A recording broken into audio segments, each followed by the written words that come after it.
शेवगाव तहसील कार्यालयासमोर प्राणांतिक उपोषण, कोट्यवधींच्या जमिनीवर फेरफार प्रकरण आणि आता माजी आमदारांच्या नावाची चर्चा.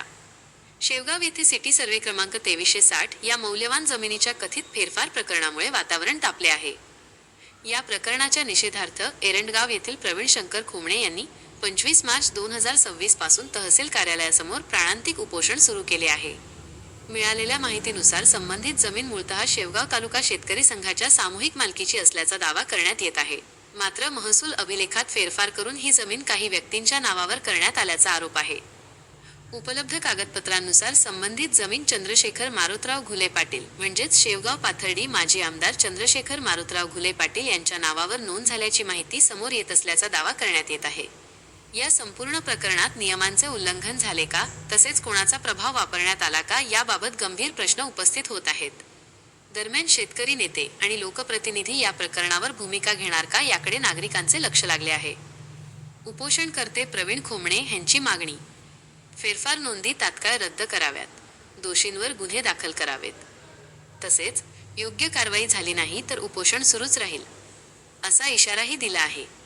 या प्राणांतिक उपोषणामुळे महसूल विभागात खळबळ उडाली असून प्रशासन पुढे काय निर्णय घेते याकडे संपूर्ण तालुक्याचे लक्ष लागले आहे. आपण पाहत आहात आर्यव्रत न्यूज मराठी. आर्यव्रत न्यूज मराठीसाठी प्रतिनिधी संदीप नांदरे, शेवगाव. मी 25 मार्च 2026 पासून तहसील कार्यालय येथे उपोषणाला बसण्याचे कारण असे आहे की शेवगाव मधील सिटी सर्वे नंबर 2360 त्या जमिनीबाबत नेमबाह्य फेरफार नोंदीची चौकशी करून तात्काळ ती नोंद रद्द करून ते ज्यांच्या नावावर सातबारा झालेला आहे, सातबारा असा आहे 2360 हा सातबारा शेवगाव तालुका शेतकरी संघाचा आहे. पण त्याच्यावर वैयक्तिक एका राजकीय पुढाऱ्याने वैयक्तिक नाव टाकलेलं आहे. वैयक्तिक नाव काय टाकलं? अमुक अमुक संघाचा अध्यक्ष. संघाचा अध्यक्ष यांचं नाव टाकण्याचा अधिकार संघाच नसतो, ती संघाची प्रॉपर्टी.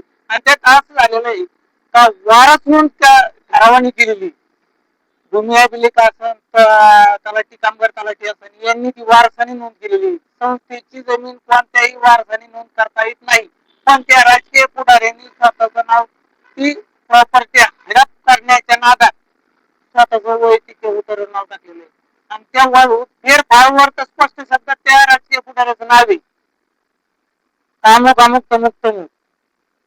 संस्थेच्या मालकीच्या जागेवर कोणालाही वैयक्तिक नाव टाकता येत नाही. त्यामुळं त्यांची या प्रकरणावर गांभीर्याने लक्ष घालून, शासकीय अधिकाऱ्यांनी गांभीर्याने लक्ष घालून जी अनधिकृत नोंद झालेली आहे ती नोंद रद्द करून पहिला सातबारा जसा होता तसा करून त्या राजकीय पुढाऱ्यावर 420 गुन्हा दाखल